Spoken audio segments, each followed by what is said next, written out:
Hi, this is Valerie Tiana with Umbrella Lotus, and today we're going to speak a little on closure. Closure, getting closure.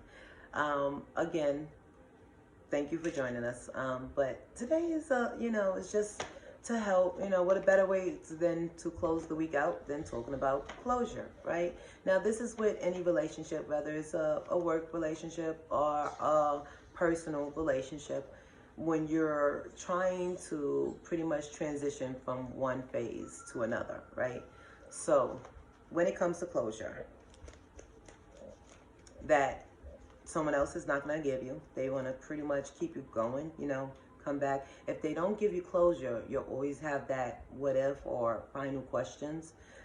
If you're waiting on them to give you your closure, never wait on anything outside of yourself to move forward with your goals in your life, okay? Don't do it. What they will do, what you can do when things like that happen is to find a way to give yourself closure. Now, this works better than anyone else's because whether they tell the truth or lie, you never really know, right? Or if they just try to keep you going so they can keep you, that's another thing. Your life do not revolve around anyone else but you. It's one life. Live that, please. So when you're dealing with people that don't want to give you closure, understand that that's something personal. That's nothing on you. That is a manipulative way to pretty much keep you open to them coming back, right? So when giving yourself closure, and I've done this so many times, I'm trying to think of back to an example, but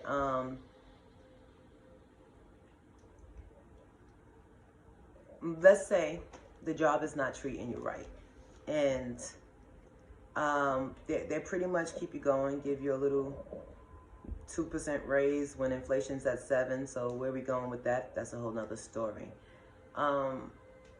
And you may or may not give them your 2 weeks notice. It looks good if you do. A lot of people don't care because you're not planning to work for them again. But if they call another company for a reference, you want to make sure it's good. But before we get to that point and you're giving yourself closure, it's pretty much understanding how they feel about you on that. Like, if it's not going to change. If it's something to have hope for, please stay for the hope, definitely. But if you actually tried everything you can to make it work and now you're just hurting yourself staying there, it might be time to move on. And that applies for every type of relationship there is. And the way you do this is, now when it comes to work, you want to try to find the next job before you leave one job. It always look better that way. But when it comes to a relationship, you need healing time. Don't go jump into a new relationship. That's just going to repeat the same cycle with someone new. Don't do that. But give yourself closure with that person. Understand they won't give it to you, so give it to yourself. Tell yourself everything that you need to know as far as an answer. If it's a question about why don't they do something, it's probably because, if why don't they love you, it's probably because they don't know how to love themselves. And how can someone love you if they don't know how to love themselves?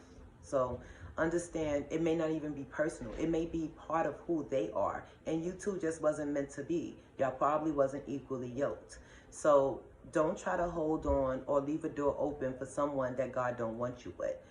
Do your best to close it. Get your own closure. Make it happen in your way. Get the answers that you want for yourself. Now, that was an example. If it's something bigger, like, where am I going to be financially or something like that, put that in God's hands.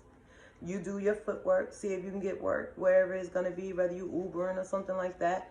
But you do your own work. You don't need no one else. You came into this earth alone. You're going to go out alone. So you don't necessarily need anyone else. Now, we're humans. We need people, but it don't have to be someone taking advantage of you.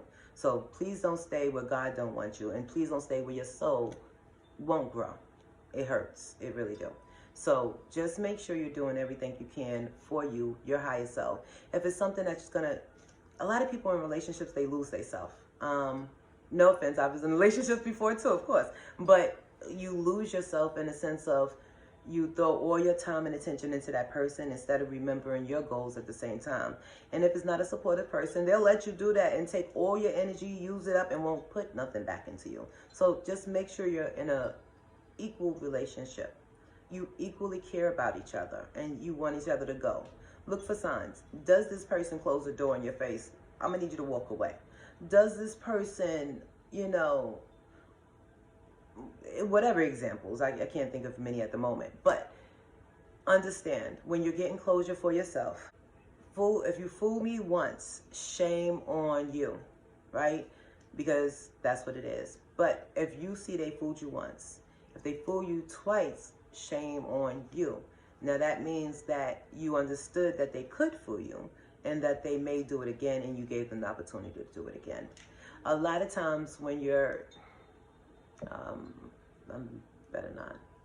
Well, a lot of times when you're trying to leave out of a relationship, I can say, excuse me, I moved it. Leave mentally first and protect your energy. Get your closure. You could be in the relationship getting your closure. You don't have to wait until you're actually out the door. This means when they walk out without giving you a kiss goodbye or saying I love you or anything like that, understand that's their response. No response is a response within itself. Okay? Always remember that. What else is important to know with getting closure? That's going to help you, again, get that closure. Understanding how they truly feel. When they're on the spot about it, they might lie about it because they know they're on the spot about it. But if it's something in their day-to-day actions and they see that, you seek something, you need something, you told them, it's not guesswork, you're not trying to make nobody read your mind, but it's something that they know you need and they don't give it to you, it's intentional. And always listen to their behaviors. Action speaks way louder than words, especially when they go read them words from somewhere else and give them to you like they're theirs. That part. But just understand this closure is key to being able to move on. And if they don't give it to you, give it to yourself, no matter what you need. And yeah, leave first mentally. So by the time those final steps are taken, it don't hurt as much as it could, because you passed it, you grew past it, you stitched some of them wounds in your heart, and you're able to move forward. So I hope that do help someone. And today's historian, African American historian, yeah, I said it, is going to be Celie Louise Tyson, from, again, 1924 to 2021. Professional model and actress.